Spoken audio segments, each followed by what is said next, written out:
कि परिस्थितियां मुझे पीछे धकेल रही थी, लेकिन जिम्मेदारियां मुझे पीछे जाने नहीं दे रही थी। जो जितनी तेज भागेगा वही आगे पहुंचेगा।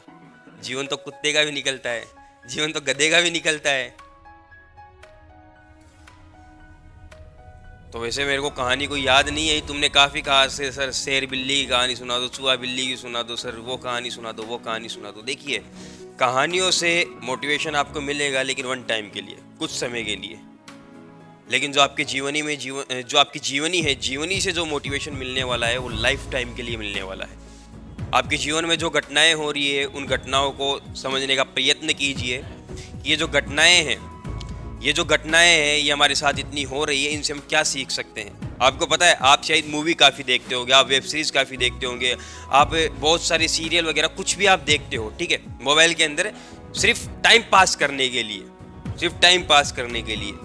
लेकिन यदि आप उन्हीं चीज़ों से कुछ सीखने की कोशिश करोगे तो बहुत कुछ आपको सीखने को मिलेगा। अभी की बात नहीं है, लेकिन कुछ समय पहले की बात है। मेरे स्टूडेंट्स मुझे काफ़ी पूछा करते थे पहले, अभी तो क्या है, फिर भी मैं इतना मोटिवेशन वगैरह देता नहीं हूँ, ठीक है। अभी मेरे को पता चल चुका है कि जो मोटिवेशन मिलना है, आप ठोकरों से अपने आप सीख जाओगे। लेकिन पहले मैं काफ़ी मोटिवेशन दिया करता था। काफ़ी स्टूडेंट्स पूछा करते थे कि सर आप इतना मोटिवेट हमेशा रह कैसे लेते हो, मतलब हमारे साथ इतनी घटनाएं हो रही है तो हम बिल्कुल डीमोटिवेट, हम बिल्कुल एक अलग ही रास्ते पे चले जा रहे हैं, लेकिन आप इतना मोटिवेट क्यों रह रहे हो, ये हमें इसका रीज़न बताओ। तो उस समय क्या है कि अभी 3 या 4 साल पहले की बात है, मेरे साथ कुछ ऐसी घटनाएं घटित हुई थी जिनके कारण मैं थोड़ा बैक फुट पे चला गया था। लेकिन फिर परिस्थितियां जो ऐसी थी कि मुझे बैक फुट पे जाने नहीं दे रही थी, और परिस्थितियों के अनुसार मुझे आगे बढ़ना पड़ा, क्योंकि परिस्थितियां कह रही थी कि अगर तू आगे नहीं चला तो तू बिल्कुल पूरी तरह से बर्बाद हो जाएगा। और परिस्थितियां ये भी थी कि मुझे बैक फुट पे जाना ही जाना था, मतलब आगे से ही धक्का लग रहा था। आज की बात नहीं, 4 से 5 साल पहले की बातें बता रहा हूँ। तो इसी कारण, जैसे कि मान लीजिए घर में पिताजी सभी के होते हैं, और पिताजी के ऊपर इतना, एक परिवार का इतना लोड रहता है, इतना कंधों पर इतना वजन होता है, आप सोच भी नहीं सकते। हालांकि एक जो लड़का है, ठीक है, लड़के के 18 साल से ऐसे मान लीजिए 25 साल के बीच में लड़के को सब पता चल जाता है कि अपने पिता के कंधों पे कितना वजन है, और जो नहीं समझ पा रहा है वो बेवकूफ़ है। लेकिन जिसको पता चल चुका है वो ज्ञानी है, ठीक है। क्योंकि मैं आपको बताऊं, आपको पता है, एक जो लड़की होती है, लड़की के जो भाई ये है, भाई ठीक है पढ़ाई लिखाई करो, ठीक है, कल को शादी हो जाएगी, तुम्हें ससुराल संभालना है। अब वो ससुराल वालों की जिम्मेदारी हो जाती है, उसके बाद उन्हें पढ़ाई करवानी है, उसको आगे बढ़वाना है या फिर घर पे रखना है, वो सब। लेकिन तुम्हारा जो है, तुम जब से पैदा हुए ना, जब पैदा हो गए थे, उसी वक्त तुम्हारे घर वालों ने ये सोच लिया था कि हमें संभालने वाला आ गया है। उसी वक्त सोच लिया था, उसी वक्त उन्होंने अपनी जो जिम्मेदारियां थी तुम्हें पैदा होते तुम्हारे कंधों पे डाल दी गई थी। भाई अब यही है जो करने वाला है, जो करेगा। और तुम्हें उसी वक्त से पढ़ाई लिखाई इस पे इतना फोर्स लगाया जाता है। आपको पता है, लड़कियों को इतना पढ़ाई लिखाई के लिए बोला भी नहीं जाता है, लड़कों को ही बोला जाता है। वो इसलिए बोला जाता है क्योंकि तुम्हारे कंधों पे इतना वजन डाल दिया गया है कि तुम्हें पता भी नहीं है, और वो तुम्हें करना ही पड़ेगा। जो घर परिवार है, घर परिवार के लिए, खुद के लिए नहीं, खुद के लिए तुम चाहे सोचो या ना सोचो, घर परिवार के लिए तुम्हें आगे बढ़ना ही पड़ेगा। घर परिवार के लिए पैसा कमा के लाना ही पड़ेगा। और जो तुम्हारी आर्मी की तैयारी, फिर भी 2-3 साल होती है, ठीक है। आर्मी की जो तैयारी है, आर्मी की जो एक होता है ना भाई, आर्मी से पहले ट्रेनिंग दी जाती है, आर्मी की ट्रेनिंग तो फिर भी 2-3 साल होती है। एक लड़के की ट्रेनिंग 18 साल चलती है, 18 साल एक लड़के की ट्रेनिंग चलती है, और 18 साल के बाद उसके कंधों पर पूरा वजन डाल दिया जाता है कि अब जो हमारे कंधों पर वजन था वो तुम्हारा है। हालांकि पिताजी ऐसा करने नहीं देते, पिताजी ऐसा होने नहीं देते, अचानक से कभी भी ऐसा वजन नहीं था। अचानक से वजन तब चलता है जब पिताजी, बोलना नहीं चाहिए, ठीक है, क्या मैं बोलूँगा भी नहीं, छोड़िए, जब आप अकेले पड़ जाओगे तब पूरा वजन तुम्हारे कंधों पे आएगा। और जब तक पिताजी है तब तक वो पूरा वजन तुम्हारे ऊपर डालने ही नहीं देंगे। तो ये जो वजन है, इसे अगर कम करना है तो इसे कम करने का केवल और केवल तुम्हारे पास एक ही रास्ता है, केवल एक रास्ता, तपस्या। और तपस्या में पता है क्या होता है? तपस्या में पीड़ा होती है, तपस्या में दर्द होता है, तपस्या में दुख होता है। तपस्या में अगर हाथ पैर टूट भी रहे होते हैं तो उनकी बिना परवाह करे जो शरीर बचा हुआ है उसको पूरी तपस्या में लगाना पड़ता है। और अभी आपके सामने जो तपस्या है केवल और केवल एक ही चीज है, ये किताबें। ये किताबें ही जो है तुम्हें बहुत ऊपर तक लेके जाएगी। मैं बता रहा हूँ, जो इन चीज़ों को बहुत वो समझ रहे हैं, आज नहीं 2 से 3 साल बाद उनको सबको पता चल जाएगा कि जीवन क्या है। अभी तुम्हें पता नहीं है, अभी तुम अंधकार में जी रहे हो, और जिस वक्त उजाला तुम्हारे सामने आएगा तुम बहुत पीछे रह चुके होंगे।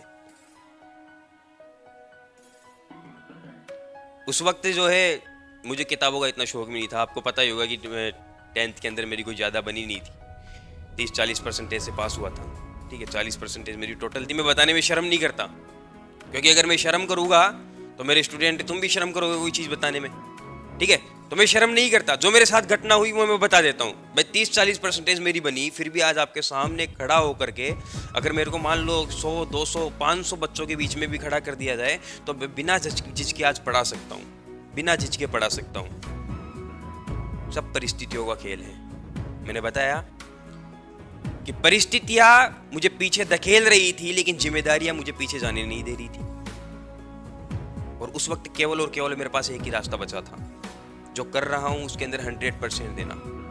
उस समय मैं ITI कर रहा था, और ITI मेरे पास केवल एक ही रास्ता था कि जो कर रहा हूं उसको अगर 100% तरीके से कर लिया, अगर उसको मैंने 100% दिया, हालांकि 100% कोई भी नहीं दे पाता है, लेकिन अगर मैंने उसको 100% दे दिया तो वो मुझे कुछ ना कुछ दे ही जाएगा। फिर उस वक्त से मैंने किताबों में थोड़ा ध्यान देना शुरू किया।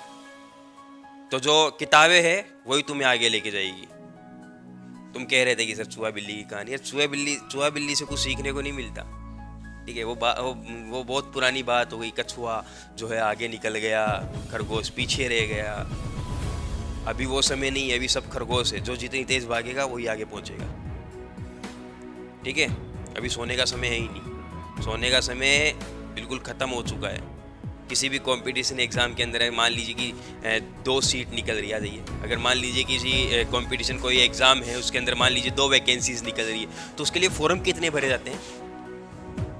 दो। अगर केवल 2 सीट है, कोई वैकेंसी के लिए 2 सीट है, उसके लिए फॉर्म कितने निकलते हैं? ठीक है, 2 फॉर्म है, लेकिन अप्लाई कितने लोग करते हैं? कितने करते हैं? 2 लाख लोग। 2 लाख लोग। इस भीड़ में कैसे तुम अपने आप को उन 2 सीट तक लेकर के जाओगे, ये सब तुम्हारे ऊपर निर्भर करता है। और तरीका मैंने बता दिया, केवल एक तरीका, जिसको तुम अभी बिल्कुल ऐसे ही समझ रहे हो कि ठीक है हो जाएगा, टाइम पास हो जाएगा, जीवन निकल जाएगा। अरे जीवन तो निकल जाएगा, जीवन तो कुत्ते का भी निकलता है, जीवन तो गधे का भी निकलता है। भगवान ने तुम्हें सिर्फ भेजा है, अब इस जीवन में तुम्हें जानवर बनना है, इंसान बनना है, यह भगवान ने अभी तक लिखा नहीं है, ये तुम लिखोगे। भाई तुम जानवर बनना चाहते हो या इंसान बनना चाहते हो, तुम्हारे ऊपर ही है ना। भगवान ने ये थोड़ी लिख दिया कि हाँ ठीक है ये अगले जन्म में कुत्ता बनेगा, ये बिल्ली बनेगा, ऐसा कुछ नहीं है। वो तुम्हारे कर्मों पे, अगर कर्म गलत करोगे तो ठीक है रख दीजिए। ठीक है, अगर गलत कर्म करोगे तो हो सकता है कि कीड़े का जीवन मिल जाए आगे। ठीक है, तो प्रयत्न करो किताबों में थोड़ा दिमाग लगाने के लिए। आज नहीं 2 साल बाद जो लगा लेगा वो मेरे को ये जरूर बोलेगा हाँ सर कुछ तो अलग हुआ है जीवन में। ठीक है, और हालांकि जो नहीं लगाना चाहते उनको भी लगाना ही पड़ेगा, देखिए, क्योंकि परिस्थितियां ही तुम्हारे सामने ऐसी खड़ी है। ठीक है, वो लगाना ही पड़ेगा दिमाग, तो तुम नहीं चाहते हो तो भी लगाना पड़ेगा। समझ रहे हो? क्योंकि मेरे भी कंधों पे बहुत वजन है, समझ रहे हैं? ठीक है, तो अभी हम देखने वाले हैं DC परिपथ।